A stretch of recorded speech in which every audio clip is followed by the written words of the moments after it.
Most women have no idea the kind of power they hold, not the kind sold in magazines or whispered through influencer captions, but the ancient, unseen force that stirs the masculine soul without uttering a single word. She doesn't chase. She doesn't beg. She doesn't perform. She simply is, and her presence echoes long after she's gone. Imagine this. A man meets a woman who is not afraid of her own darkness. She walks into a room and does not demand attention. Yet attention bends toward her like iron to magnet, not because she's loud, not because she plays games, but because she has touched the depths of herself that most flee from. She has made peace with her own chaos. She has met her shadow, stared into it, and emerged with the fire of self-possession in her eyes. Carl Jung once said, "The privilege of a lifetime is to become who you truly are." And that woman, this kind of woman, she lives that truth. Not because it's convenient, but because she has suffered, she has unraveled, and in the unmaking of who the world told her to be, she became unforgettable. To the unaware man, she is dangerous. Not because she's reckless, but because she mirrors his soul back to him, and most men are not ready for that kind of clarity. In her silence, he hears his own chaos. In her calm, he sees his disarray. And when she looks at him, not through him, he feels exposed. As if she has always known the things he tried to bury. She doesn't seek to fix him. That would be an insult to her depth. Instead, she observes. She watches. She waits not for him, but for truth. She listens, not to respond, but to understand. Her presence is not a performance, but an invitation to authenticity, to inner war, to transformation. And that terrifies the man who is still hiding behind ego, who still wears charm like armor. To a man of depth, though, she is sacred. Not because she makes him feel good, but because she makes him feel real. She pulls him out of performance, out of illusion, and into the brutal beauty of truth. She doesn't stroke his ego. She awakens his soul, and that is why he can never lose her. Not because he owns her, not because she clings, but because her absence would echo like a hollow in his chest. You may not even realize when you've become her. It doesn't come with applause. It comes with silence, with nights of aching honesty, with standing in front of the mirror and saying, "No more masks." It comes with letting go of men who prefer pretty lies over sacred truths. It comes with burning bridges you once begged to cross. And when that fire dies down and the ash settles, what remains is not a wounded girl, but a woman forged. This woman speaks through presence. Her posture, her stillness, her gaze at all, whispers of something ancient and eternal. She doesn't seek permission to exist. She does not bend herself to be loved. And when a man meets her, something primal shifts within him. He recognizes, even if unconsciously, that she is not of the surface world. She does not need him yet, she chooses him. And in that choice, there is a reverence he may have never known. The feminine, in its deepest form, is not about softness or sweetness. It is about truth. It is about life and death, birth and destruction, woven together in a single soul. She can hold a man's pain without absorbing it. She can love without losing herself. And that above all is what pierces him. That is what keeps her etched into the marrow of his memory. She does not beg for affection nor perform for love. Her presence alone is the performance. In a world gasping for authenticity, she walks silently with it woven into her being.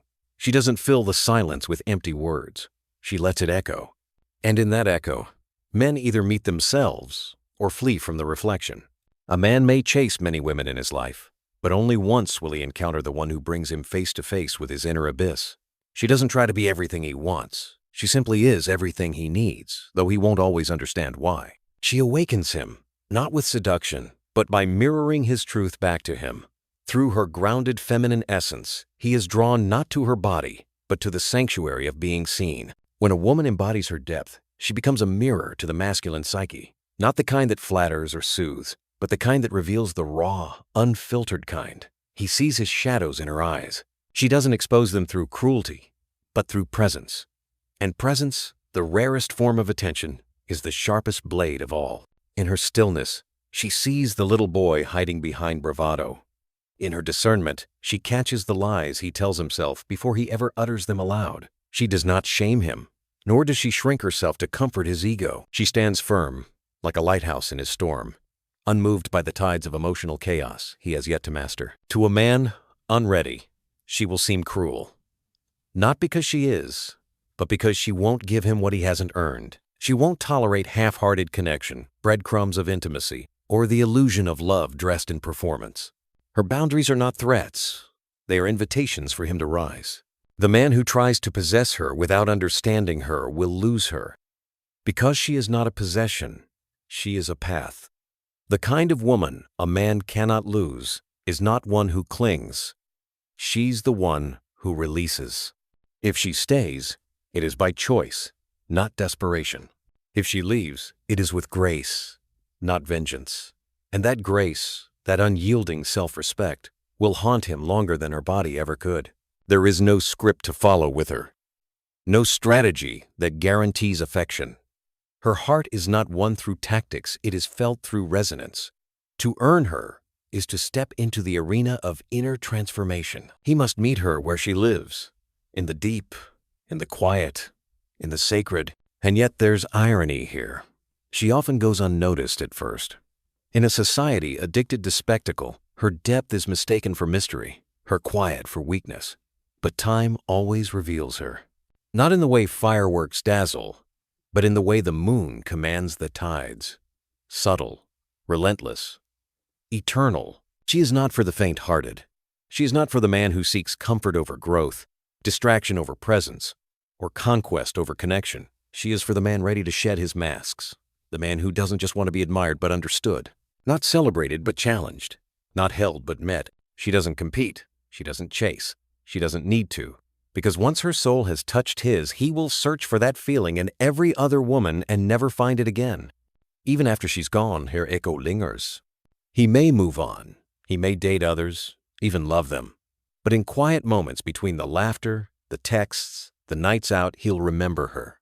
Not her perfume or her touch, but the way she made him feel seen. How she looked past his surface and touched the parts he buried, the parts he didn't even know needed healing. No one ever did that before. No one dared. She wasn't perfect. She didn't try to be. But she was real. And in a world full of copies, real is unforgettable. He'll hear her voice in the questions he now asks himself. He'll feel her stillness in the chaos he once chose. And when he reaches for meaning in work, in women, in wins, he'll remember that it was never about the noise. She taught him that, without ever raising her voice. And the cruelest part? She never tried to teach. She just was. He'll scroll through her photos one day and realize too late that it wasn't her beauty that made her rare. It was her energy. It was the way she could stand in a room without needing to prove anything. The way she chose peace over panic, depth over drama, truth over tactics. She didn't need to pierce his soul. She simply refused to dull hers. And so, her absence becomes a lesson, not one of loss, but of awakening, of what a man could become if he stopped chasing shadows and started owning his light. If this stirred something inside you, don't just scroll, subscribe. We dive deep here. No fluff, no filters, just raw truth.